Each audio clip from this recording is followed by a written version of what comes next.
friends, welcome to English Mithra. ഇന്നത്തെ വീഡിയോയിൽ നമ്മൾ നോക്കാൻ പോകുന്നത് എങ്ങനെ നമുക്ക് ഇംഗ്ലീഷ് ബുക്സ് വായിച്ച് ഇംഗ്ലീഷ് പഠിക്കാൻ പറ്റും എന്നാണ്. അപ്പോൾ കുറേ പേര് ഡൗട്ട്സ് ചോദിച്ചിട്ടുണ്ടായിരുന്നു, എങ്ങനെയാണ് നമുക്ക് ബുക്സിലൂടെ ഇംഗ്ലീഷ് പഠിക്കാൻ പറ്റുന്നതെന്ന്, ഏതൊക്കെ ടെക്നീക്സ് ആണ് യൂസ് ചെയ്യേണ്ടതെന്ന്. അപ്പോൾ നമുക്ക് ഈ വീഡിയോയിൽ അത് എന്തൊക്കെയാണെന്ന് നോക്കാം.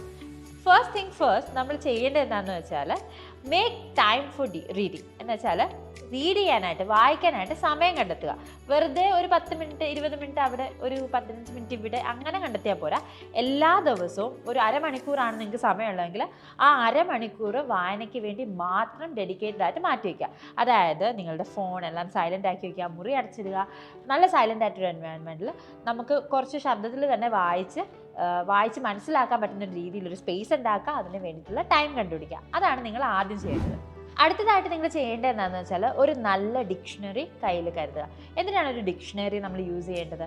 എന്താണെന്ന് വെച്ചാൽ ഇപ്പം നമ്മൾ ബിഗിനേഴ്സ് ആയിരിക്കും, പലരും വായിക്കുന്നവർ പലരും ബിഗിനേഴ്സ് ആയിരിക്കും, അല്ലെങ്കിൽ പലർക്കും കുറച്ചൊക്കെ ഇംഗ്ലീഷ് അറിയാം, പക്ഷേ ചില വാക്കുകളൊക്കെ വരുമ്പോൾ നമുക്ക് അതിൻ്റെ അർത്ഥം എന്താണെന്ന് അറിയാൻ പറ്റില്ലായിരിക്കും. അപ്പോൾ ആ കേസിൽ നമ്മുടെ കയ്യിലൊരു ഡിക്ഷണറി ഉള്ളത് വളരെയധികം നല്ലതായിരിക്കും.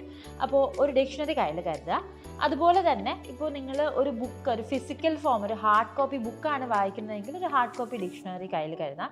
ഈ കിൻഡിൽ പോലത്തെ ഈ അപ്ലയൻസസ് ഒക്കെ യൂസ് ചെയ്യുന്നവർക്ക് കിൻഡിലിൽ തന്നെ അവർക്ക് ഇൻബിൽഡ് ആയിട്ടുള്ള ഡിക്ഷണറി ഉണ്ട്. അപ്പം നമ്മൾ ഏത് വാക്കാണ് നമുക്ക് അർത്ഥം അറിയേണ്ടത്, ആ വാക്കിൽ ക്ലിക്ക് ചെയ്താൽ നമുക്ക് അതിൻ്റെ അർത്ഥവും അതിൻ്റെ യൂസേജും എക്സാമ്പിളും ഒക്കെ കിട്ടും. അല്ലാത്തവർക്ക് ഡിക്ഷണറി യൂസ് ചെയ്യാവുന്നതാണ്. എല്ലാ സമയത്തും നമ്മുടെ കയ്യിൽ ഡിക്ഷണറി ഉണ്ടാവണം എന്നില്ല. അപ്പോൾ ഒരു ഡിഫിക്കൽട്ട് ആയിട്ടുള്ള ഒരു വാക്ക് കാണുകയാണെങ്കിൽ അതിൻ്റെ അർത്ഥം നമുക്ക് എങ്ങനെ കണ്ടുപിടിക്കാൻ പറ്റും? കോണ്ടെക്സ്റ്റിൽ നിന്ന് കണ്ടുപിടിക്കാം. അതെങ്ങനെ കണ്ടുപിടിക്കുന്നത് നോക്കാം. ഞാനൊരു എക്സാമ്പിൾ വായിക്കാം. The patient is so somnolent that she requires medication to help her stay awake for more than a short time. ഇതിൽ നമുക്ക് സോംനലൻ്റ് എന്ന വാക്കിൻ്റെ അർത്ഥം അറിയില്ല. ഓക്കെ, അപ്പോൾ പക്ഷേ അതിൻ്റെ അർത്ഥം നമുക്ക് മനസ്സിലാക്കണം. എങ്ങനെ മനസ്സിലാക്കാം? കോണ്ടെക്സ്റ്റിൽ നിന്ന് മനസ്സിലാക്കാം. അതായത് ഇവിടെ പറയുന്നത് പേഷ്യൻ്റ് ഭയങ്കര സോംനലൻ്റ് ആണ്. നമുക്ക് സോംനലൻ്റ് അറിയില്ല, അത് നമുക്ക് മാറ്റിവെക്കാം. അത് കാരണം അവർക്ക് മെഡിക്കേഷൻ വേണം. എന്തിനാണ്? ഉണർന്നിരിക്കാൻ വേണ്ടിയിട്ടുള്ള മെഡിക്കേഷൻ കൊടുക്കണം. അപ്പോൾ സോംനലൻ്റ് എന്ന് പറഞ്ഞാൽ അർത്ഥം എന്താണ്? ഉറക്കത്തിലായിരിക്കുക, അല്ലേ? എപ്പോഴും ഉറക്കത്തിലായിരിക്കുക. പേഷ്യൻ്റ് എപ്പോഴും ഉറക്കത്തിലാണ്. ആ ഉറക്കത്തിൽ നിന്ന് എണീക്കാനായിട്ട് മരുന്ന് കൊടുക്കേണ്ടി വരുന്നു. അതാണ് ഈ സെൻറ്റൻസിൽ പറയുന്നത്. അപ്പോൾ ഇങ്ങനെ നമുക്ക് കോണ്ടെക്സ്റ്റ് ഉപയോഗിച്ച് വാക്കുകളുടെ അർത്ഥം കണ്ടുപിടിക്കാവുന്നതാണ്. ഇനി നമ്മൾ ശ്രദ്ധിക്കേണ്ടത് 2 കാര്യങ്ങളാണ്. ഒന്ന്, your reading level. 2, what you are interested in. അതായത് നിങ്ങളുടെ റീഡിംഗ് ലെവലും നിങ്ങൾക്ക് എന്തിലാണ് താല്പര്യം എന്നുള്ളതും. ഇപ്പം നിങ്ങൾക്ക് ന്യൂസ് പേപ്പർ വായിക്കുന്നത് തീരെ താല്പര്യമില്ലാത്ത ഒരാളാണെങ്കിൽ, ആരെങ്കിലും പറയുന്നത് കേട്ടിട്ട് നിങ്ങൾ ബുദ്ധിമുട്ടി കഷ്ടപ്പെട്ട് ന്യൂസ് പേപ്പർ വായിച്ചാൽ 1-2 ദിവസം മാത്രമേ നിങ്ങൾ ഇംഗ്ലീഷ് ന്യൂസ് പേപ്പർ വായിക്കുള്ളൂ. അതിന് പകരം നിങ്ങൾ കഥകളും ഒക്കെ ഒത്തിരി ഇഷ്ടപ്പെടുന്ന ആളുകളാണെങ്കിൽ അങ്ങനത്തെ രീതിയിലുള്ള കവിതകൾ അങ്ങനത്തെ കാര്യങ്ങളൊക്കെ വായിച്ച് ഇംഗ്ലീഷ് പഠിക്കാൻ ശ്രമിക്കുകയാണെങ്കിൽ നിങ്ങൾക്ക് കുറച്ചുകൂടി ഇൻട്രസ്റ്റിംഗ് ആയിരിക്കും. അപ്പം നിങ്ങൾ കൂടുതൽ ദിവസം അത് ചെയ്യുകയും ചെയ്യും, കൂടുതൽ ഡെഡിക്കേറ്റഡോടെ ചെയ്യും. അപ്പം നിങ്ങളുടെ ഇൻട്രസ്റ്റിന് പ്രാധാന്യം കൊടുക്കുക. നിങ്ങൾക്ക് സ്പോർട്സ് ആണ് ഇഷ്ടമെങ്കിൽ സ്പോർട്സ് റിലേറ്റഡ് ആയിട്ടുള്ള കാര്യങ്ങൾ ഇംഗ്ലീഷിൽ വായിക്കുക. നിങ്ങൾക്ക് മൂവീസ് ആണ് ഇഷ്ടമെങ്കിൽ മൂവി റിലേറ്റഡ് ആയിട്ടുള്ള കാര്യങ്ങൾ വായിക്കുക. നോവൽസും ഷോർട്ട് സ്റ്റോറീസും ഫിക്ഷനും ഒക്കെ ഇഷ്ടമാണെങ്കിൽ അത് ഫോക്കസ് ചെയ്യുക. സെൽഫ് ഹെൽപ്പിംഗ് ബുക്സ് ആണ് ഇഷ്ടമെങ്കിൽ അതിൽ ഫോക്കസ് ചെയ്യുക. രണ്ടാമത്തെ കാര്യം, നിങ്ങളുടെ റീഡിംഗ് ലെവൽ. എന്താണ് ഈ റീഡിംഗ് ലെവൽ? അതായത് നമ്മളുടെ ഇംഗ്ലീഷിൽ നമുക്ക് ഓരോ ലെവലിലാണ് നമ്മൾ നിൽക്കുന്നത്. നമ്മൾ ബേസിക് ലെവലായിരിക്കാം, മോഡറേറ്റ് ലെവലായിരിക്കാം, അല്ലെങ്കിൽ അഡ്വാൻസ്ഡ് ലെവലായിരിക്കാം. അപ്പോൾ ആദ്യം നമ്മളുടെ ലെവൽ എന്താണ്, നമുക്ക് എത്രമാത്രം ഇംഗ്ലീഷ് അറിയാം എന്നുള്ളത് മനസ്സിലാക്കുക. അതിനുശേഷം അതിൽ നിന്ന് മുകളിലുള്ള ലെവലിലുള്ള ബുക്കുകളാണ് വായിക്കേണ്ടത്.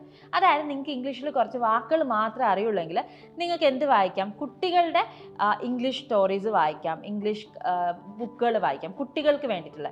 നിങ്ങൾക്ക് സെൻറ്റൻസ് ഒക്കെ അത്യാവശ്യം അറിയാം, വായിച്ച അർത്ഥമൊക്കെ മനസ്സിലാവുമെങ്കിൽ കുറച്ചുകൂടി വലിയ കടുകട്ടി വാക്കുകളൊക്കെ ഉള്ള നോവൽസ്, ബുക്കുകൾ അങ്ങനെ വായിക്കാം. നിങ്ങൾക്ക് അത്യാവശ്യം കടുകട്ടിയായിട്ടുള്ള വാക്കുകളൊക്കെ അറിയാം, കുഴപ്പമില്ലാതെ ഇംഗ്ലീഷ് വായിച്ചാൽ മനസ്സിലാവുമെങ്കിൽ അതിനെക്കാട്ടും കുറച്ചുകൂടി ടഫ് ആയിട്ടുള്ള രീതിയിലുള്ള ബുക്സും അതുപോലത്തെ നോവൽസും ഒക്കെ വായിക്കാവുന്നതാണ്. അപ്പം നിങ്ങളുടെ ഇംഗ്ലീഷിലുള്ള ലെവൽ മനസ്സിലാക്കിയിട്ട് വേണം നിങ്ങൾ ബുക്സ് സെലക്ട് ചെയ്യാൻ. കാരണം നിങ്ങൾ നിങ്ങളുടെ ലെവലിലുള്ള ബുക്ക് തന്നെ വായിച്ചുകൊണ്ടിരിക്കുകയാണെങ്കിൽ നിങ്ങൾക്ക് ഒരിക്കലും ഇമ്പ്രൂവ്മെൻറ്റ് ഉണ്ടാവില്ല. അതിന് മുകളിലുള്ള ബുക്കുകൾ വായിച്ചാലേ ഇമ്പ്രൂവ്മെൻറ്റ് ഉണ്ടാവുള്ളൂ. ഇനി അടുത്ത സ്റ്റെപ്പ് എന്ന് പറയുന്നത് പ്രാക്ടീസ്. നിങ്ങൾ കുറേ വാക്കുകൾ പഠിച്ചു, അതിൻ്റെ അർത്ഥം മനസ്സിലാക്കി, അതിൻ്റെ അർത്ഥം പഠിച്ചു എന്നുള്ളത് കൊണ്ട് നിങ്ങൾക്ക് ഈ വാക്കുകൾ ഉപയോഗിക്കാൻ പറ്റണം എന്നില്ല.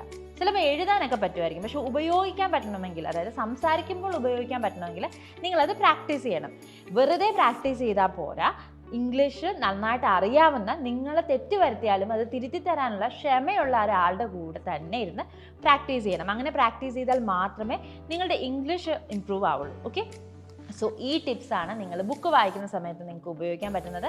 ഫസ്റ്റ് നിങ്ങൾ ഏറ്റവും ഇമ്പോർട്ടൻ്റ് ആയിട്ട് ഉറപ്പ് വരുത്തേണ്ടത്, നിങ്ങൾ ബുക്ക് വായിക്കാനായിട്ട് കറക്റ്റായിട്ടൊരു സമയം തീരുമാനിക്കുക. ആ സമയത്ത് എല്ലാ ദിവസവും, ഒരു ദിവസം പോലും വിടാതെ എല്ലാ ദിവസവും ബുക്ക് വായിക്കുക. ഡെഡിക്കേറ്റഡ് ആയിട്ട് തന്നെ ബുക്ക് വായിക്കുക. എങ്കിൽ മാത്രമേ നിങ്ങൾക്ക് ലോങ് ടേം അത് നിങ്ങൾ കൊണ്ടുപോയാൽ മാത്രമേ നിങ്ങൾക്ക് ഇമ്പ്രൂവ്മെൻറ്റ് ഉണ്ടാവുള്ളൂ.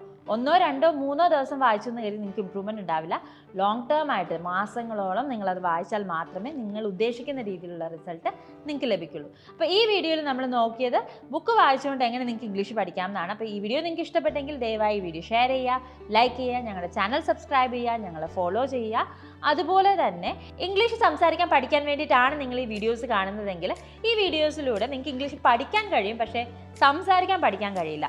ഇംഗ്ലീഷ് സംസാരിക്കാൻ പഠിക്കണമെങ്കിൽ അത് സംസാരിച്ച് പ്രാക്ടീസ് ചെയ്ത് തന്നെ പഠിക്കണം. ഇംഗ്ലീഷ് മിത്രയിൽ നമ്മൾ അങ്ങനത്തെ കോഴ്സസ് ആണ് പ്രൊവൈഡ് ചെയ്യുന്നത്. ഇംഗ്ലീഷ് സംസാരിപ്പിച്ച് പ്രാക്ടീസ് ചെയ്ത് പഠിപ്പിക്കുന്ന കോഴ്സസ് ആണ് നമ്മൾ പ്രൊവൈഡ് ചെയ്യുന്നത്. ഇംഗ്ലീഷ് മിത്രയിലെ കോഴ്സസിനെ കുറിച്ച് കൂടുതൽ ഡീറ്റെയിൽസ് അറിയാനും കോഴ്സിൽ അഡ്മിഷൻ എടുക്കുവാൻ വേണ്ടിയിട്ടും നിങ്ങൾക്ക് താഴെ കൊടുത്തിരിക്കുന്ന ലിങ്കിലോ അല്ലെങ്കിൽ ബയോയിൽ കൊടുത്തിരിക്കുന്ന നമ്പറിലോ കോൺടാക്ട് ചെയ്യാവുന്നതാണ്. നിങ്ങൾക്ക് ആപ്റ്റ് ആയിട്ടുള്ള ഒരു കോഴ്സ് ആണെന്ന് തോന്നുവാണെങ്കിൽ മാത്രം അഡ്മിഷൻ എടുക്കുക. മറ്റൊരു ഇൻട്രസ്റ്റിംഗ് ഇൻഫോർമേറ്റീവ് വീഡിയോയിൽ കാണുന്നത് വരെ, this is Revathi Krishnan signing off from English Mithra. Thank you and have a great day. English Mithra. Stop worrying, start learning.